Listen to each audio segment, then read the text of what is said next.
Hello and welcome to another episode of Paranormal United States. This is Welcome. episode 39. This is Rhode Island. Yeah, so Rhode Island, the smallest state in the US, very, very small. And we're going to Newport, which is one of the oldest cities in the US, founded in 1639. Oh, wow. So pretty old. Yeah. And for this episode, we are going on a pub crawl. I've been waiting for this. A pub crawl around Rhode Island. Cool. And our first venue is the White Horse Tavern. That's red. True. True. Sorry. The White Horse Tavern is believed to be the oldest tavern building in the United States and the 10th oldest tavern in the whole world. Wow. So old building. That's a statement, that is. It is. Francis Brinley, an English immigrant, one of us, constructed the original building on the site in 1652. Tories and British troops were quartered there during the British occupation of Newport in the American Revolution, around the time of the Battle of Rhode Island. Obviously, Rhode Island's quite a lot of military history, a big part in the initial wars and that.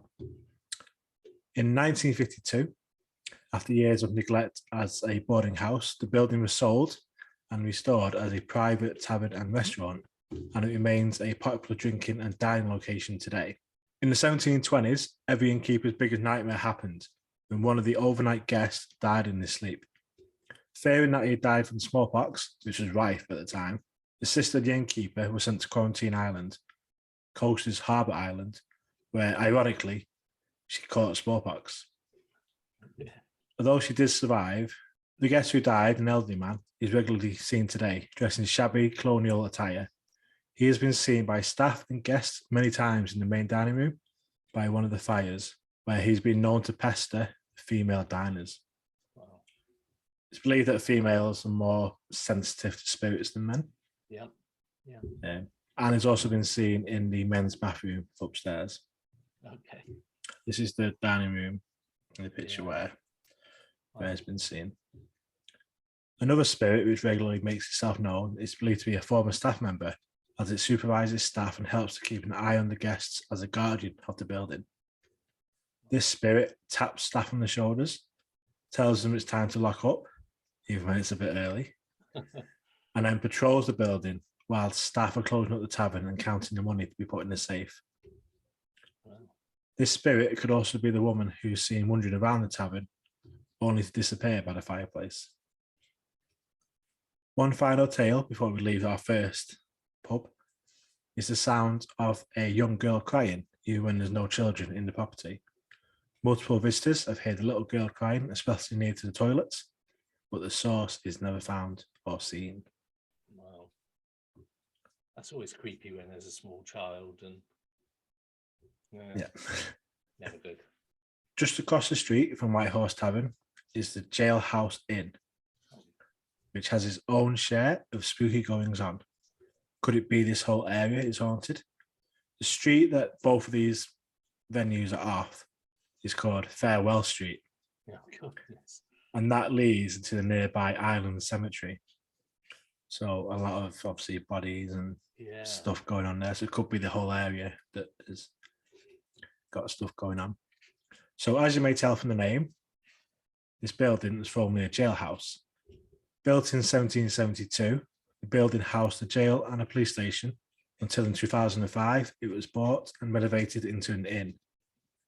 The owner kept many of the original features, including the old police check-in window, where guests now check in, old sliding iron bars in the dining area, and many signs pointing to the various areas and cell blocks remain, reminding guests of the original use of the building. So it was a prison, but it's more like a temporary holding cell. It wasn't like any nasty stuff. It's like stay there for the night, you're a bit drunk and stuff like that. On the third floor, there's a very strong presence felt, believed to be a former jailer in charge, still supervising the jail, as well as all the new guests. For many years, whispers from disembodied voices have been heard by staff and guests. Could this be the old prisoners all talking to each other, trying not to be heard by the wardens, keeping the voices down? Yeah. There are also, this is a weird one, unknown cold breezes, which will flow by even when the doors are shut, the windows are shut, it's a warm day, and it'll just be a cold breeze just appears from nowhere. That would be weird. And goes just as fast as it appeared. So that's Jailhouse Inn. Strange place. Yeah, very strange. And it's good that it's like it was a jailhouse and it sort of kept the theme going and stuff. And do you think that's why some of the spirits might still be there, because it's still how it was? Like, could be. And because it hasn't changed much, it's familiar. Maybe. Could be. I think with the White Horse Tavern as well, it's still like a lot of it's still the original building, so it's still like as it was, so to speak. It's like 400. That's crazy. That's really old. Nearly 400 years old. Yeah.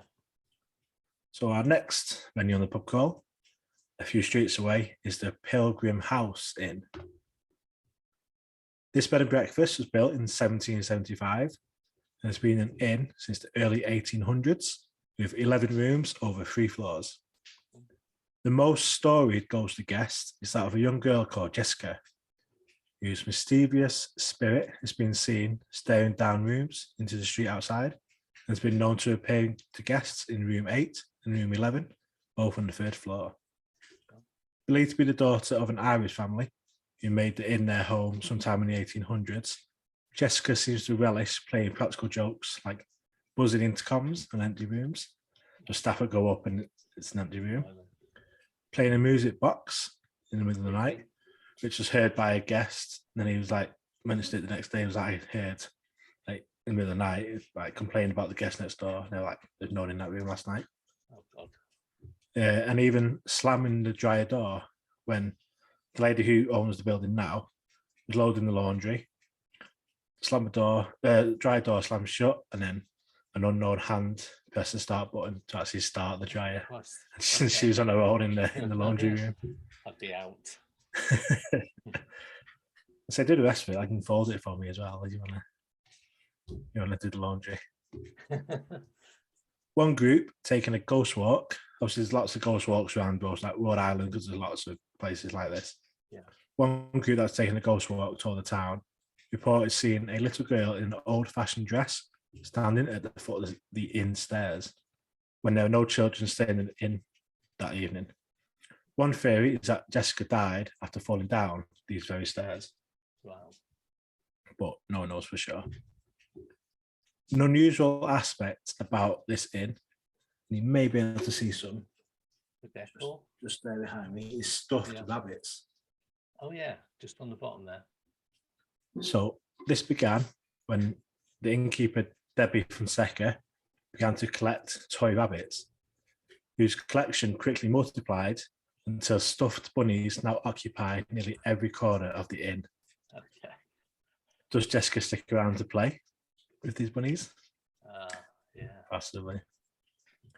Pictures snapped outside of the inn have shown what looks like, or could be, an apparition or a face peering out from a 3rd floor corner window from the area where Jessica has been seen in those rooms.